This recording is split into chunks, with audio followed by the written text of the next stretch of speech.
Happy Monday morning, everyone. Welcome to week number 5 of Bio 120. We are past the halfway point now in the term, so congratulations for sticking around. Let's take a quick review of what we did last week, and then let's look what's happening this week. So last week we learned about metabolism, also called cellular respiration, which is the process where food is broken down to make ATP molecules, which provide energy to all the enzymes in cells. And we also took a look at photosynthesis, which is the process where sunlight energy combines with carbon dioxide to form glucose molecules, which is the basic food of every organism on the planet. So that's photosynthesis. And you compared and contrasted them and took a look at what the processes involve. So that was a good week. This week we're getting into DNA, my favorite topic, one of my favorite topics. I have so many. DNA, deoxyribonucleic acid. So you're going to read chapters 10, 14, and 15 in the OpenStax free textbook, Biology 2nd edition. The chapters this week have to do with the cell cycle and mitosis, how cells divide to make copies of themselves. That's chapter 10. Chapter 14 is all about the structure of DNA itself and how it replicates or makes copies of itself. And chapter 15, which has to do with the job of DNA. So the job of DNA is to make all the proteins that cells need. So how does that happen? Through two different processes. One is called transcription, where DNA is converted into an RNA molecule, which is a working copy of a part of the DNA.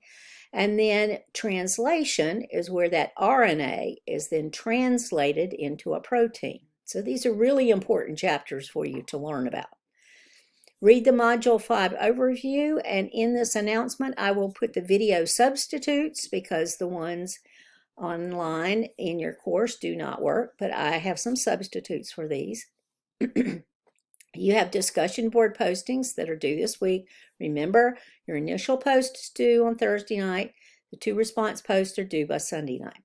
So your questions this week: is cancer a problem with mitosis or cell division, the cell cycle, or is it a genetic disease? Is it a disease of genes, or is it both?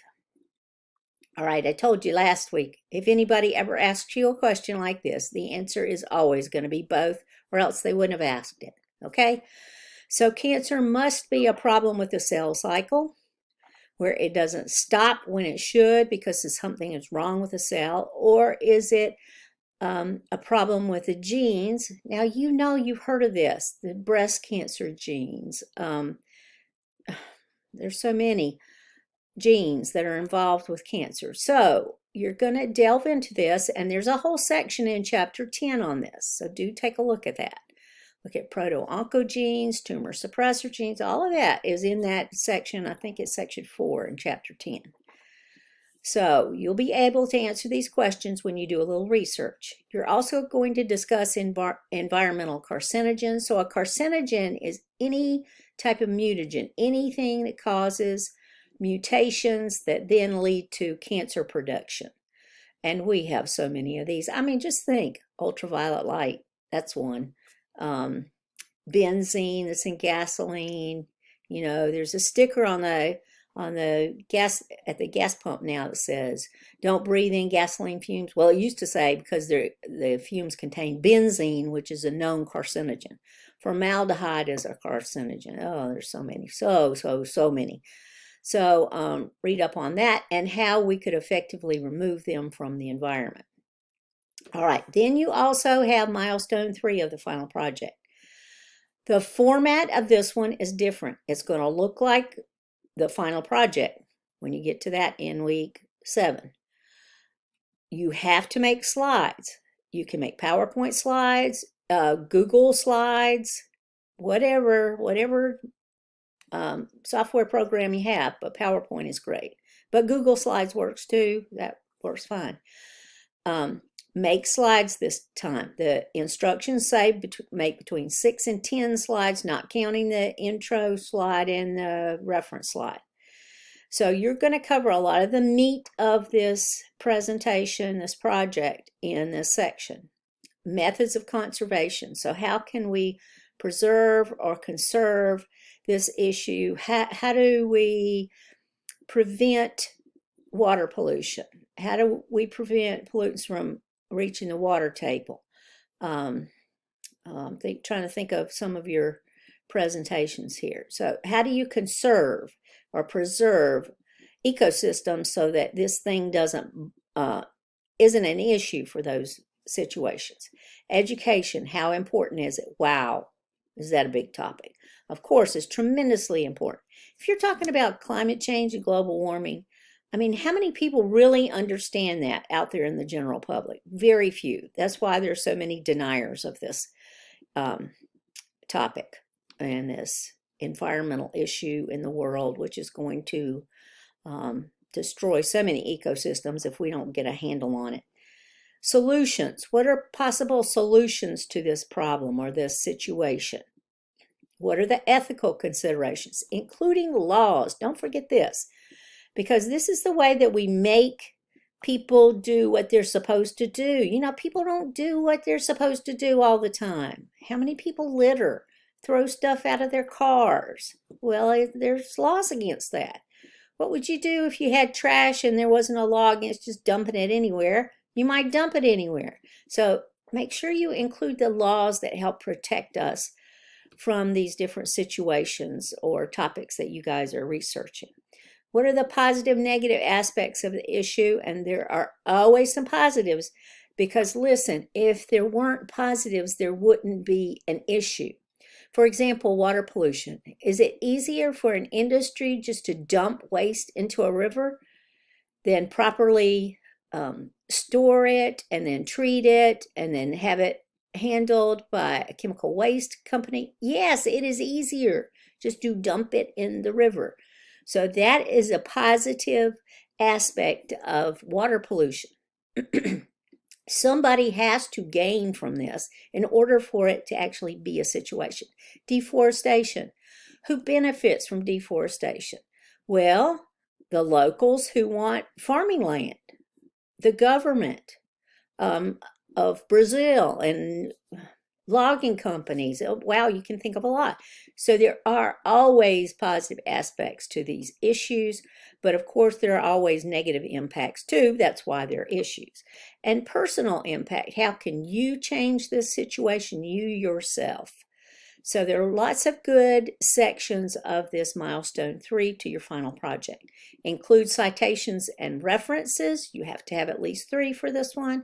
You're supposed to have 3 for each one that you've turned in, and you will have several for the final project, because you're going to put the 3 milestones together. And if I cannot emphasize this enough, please label all your sections. The sections have to be labeled. Methods of conservation, education, solutions, ethical considerations. You have to label the sections. Otherwise, I don't know that you know what you're talking about and you know what you're answering. Okay, this is tremendously important. All right, and finally, because this is DNA week and DNA fingerprinting is my forte, I thought that I would talk about it for just a minute.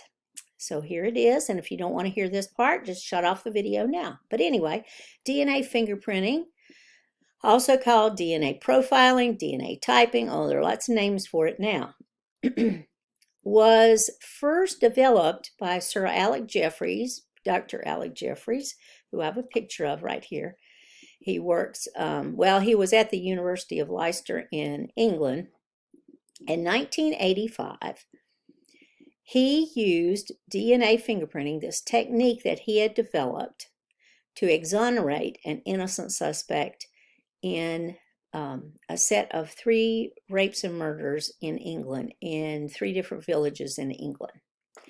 So the police had been reading about some of his genetics work because he had studied families and how you could tell the difference between the family members by using this particular DNA technique. And there's a picture of an example of this type of technique over here on the right. And you have mother, child, father 1 and father 2. And so you have a DNA profile of each one of these people, and you're trying to figure out who the potential father might be in this case. So that's what a DNA fingerprint looked like back then. So in 1985 in England, there were these 3 murders of young girls, and a suspect came forward who completely confessed. He confessed to everything. Well, the problem was when Alec Jeffries ran his DNA against the DNA that was found at the crime scenes, his DNA did not match, and so he was exonerated.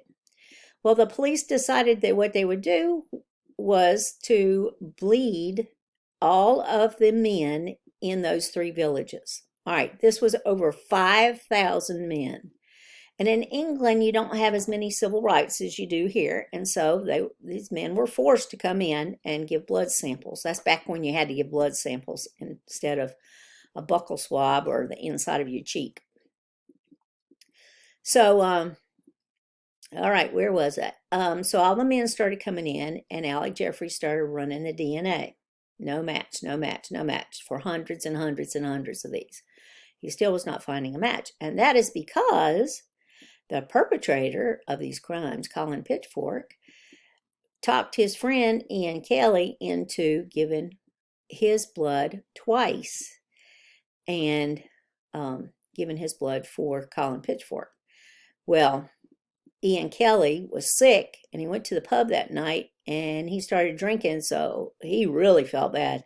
And he started confessing everything to the friends at the table, and one of the women called the police, and the police went to Colin Pitchfork and made him give a blood sample. Sure enough, he was found to be the match for the evidence that they had found at the 3 murder scenes. So he was the first person who was convicted by DNA fingerprinting, but realized the first time this was used in police work, it was actually to exonerate someone who was innocent. In 1988, you guys I know think these dates are way long time ago, but they actually aren't. So at 1988, the FBI began using DNA fingerprinting. So that hasn't been that long ago that we started using this particular technique in the United States. The first DNA fingerprinting technique is called RFLP, Restriction Fragment Length Polymorphism, which gives you the bands that you can see on the right side of the screen. Well, then we began using PCR, the polymerase chain reaction, which copies little segments of DNA. With RFLP, you have to have all of the DNA from cells. And so you had to have a really big, good, pristine DNA sample in order to get a DNA profile. With PCR, that is not true. You can have the tiniest amount of DNA. And what you do is you copy it over and over and over again in this particular region, and then you can analyze it. So that's what we're using now, PCR. And we're using new techniques all the time, and there are techniques being developed right now and are being tested where DNA might even be able to be tested out in the field quickly. So we'll see how that works out. One of the latest things that's being done is genealogy websites are being used to catch criminals, including the Golden State Killer, Joseph DeAngelo, which you may have heard about in the news. And if you haven't, look it up because, oh, it's amazing. He killed quite a few people, raped many, many more women, broke into so many homes, just terrorized California in the 1970s, and he was never caught. And they have caught him now because of genealogy websites, because they can put in the DNA evidence into these websites and figure out who matches the DNA, or at least whose family member matches the DNA. So it's very, very interesting what's happening these days in DNA fingerprinting. So I thought I'd give you a quick overview of DNA fingerprinting and how it's used in forensic science, because it is very interesting and you hear about it all the time in the news. If you have any questions, ask me. I love talking about it, as you can tell. Anyway, I hope that you have a wonderful Easter week, and that you get all your work done. And if you need anything, you know what you can do. Just email me, m.sigmon@snhu.edu, and I will answer you as quickly as I can. Have a wonderful week, everybody.